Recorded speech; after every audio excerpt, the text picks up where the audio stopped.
Hello दोस्तों, कैसे हैं आप सब। आई होप आप सब अच्छे होंगे और स्वस्थ होंगे। दोस्तों चलिए सुनते हैं उत्पन्ना एकादशी की कथा। सतयुग में मुर नाम का दैत्य उत्पन्न हुआ। वह बड़ा बलवान और भयानक था। उस प्रचंड दैत्य ने इंद्र, आदित्य, वसु, वायु, अग्नि आदि सभी देवताओं को पराजित करके भगा दिया। तब इंद्र सहित सभी देवताओं ने भयभीत होकर भगवान शिव से सारा वृतांत कहा और बोले, हे कैलाशपति, मुर दैत्य से भयभीत होकर सब देवता मृत्यु लोक में फिर रहे हैं। तब भगवान शिव ने कहा, हे देवताओं, तीनों लोकों के स्वामी, भक्तों के दुखों का नाश करने वाले भगवान विष्णु की शरण में जाओ। वही तुम्हारे दुखों को दूर कर सकते हैं। शिवजी के ऐसे वचन सुनकर सभी देवता क्षीरसागर में पहुंचे। वहां भगवान को शयन करते देख हाथ जोड़कर उनकी स्तुति करने लगे कि हे देवताओं द्वारा स्तुति करने योग्य प्रभु, आपको बारंबार नमस्कार है। देवताओं की रक्षा करने वाले मधुसूदन, आपको नमस्कार है। आप हमारी रक्षा करें। दैत्यों से भयभीत होकर हम सब आपकी शरण में आए हैं।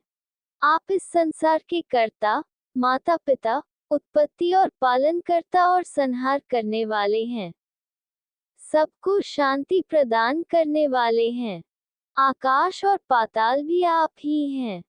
सबके पितामह ब्रह्मा, सूर्य, चंद्र, अग्नि, सामग्री, होम, आहुति, मंत्र, तंत्र, जप, यजमान, यज्ञ, कर्म, कर्ता, भोक्ता भी आप ही हैं।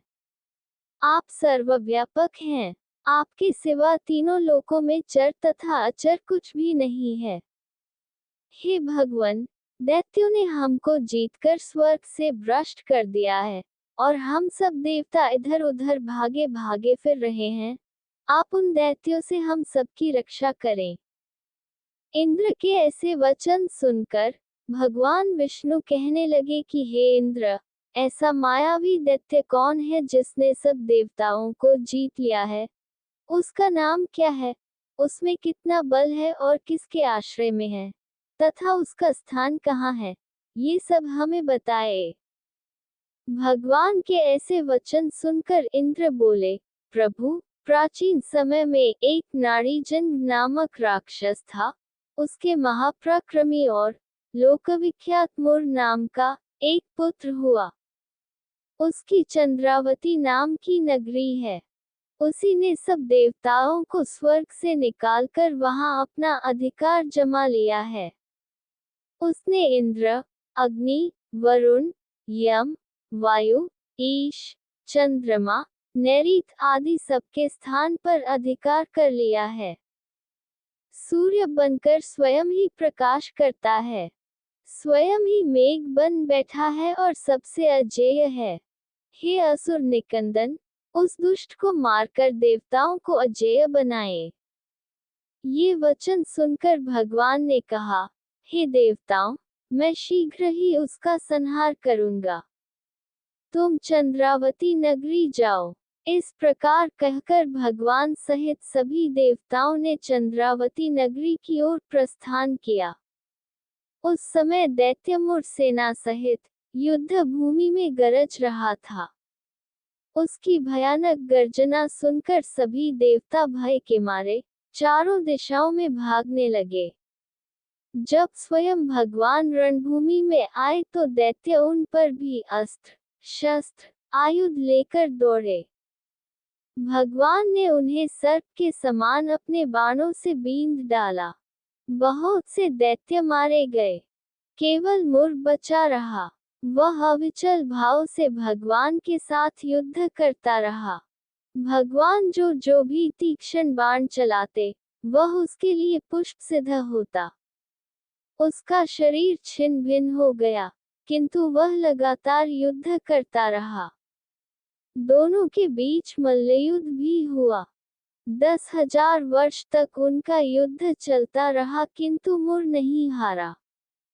थककर भगवान बद्रिकाश्रम चले गए। वहां हेमवती नामक सुंदर गुफा थी। उसमें विश्राम करने के लिए भगवान उसके अंदर प्रवेश कर गए।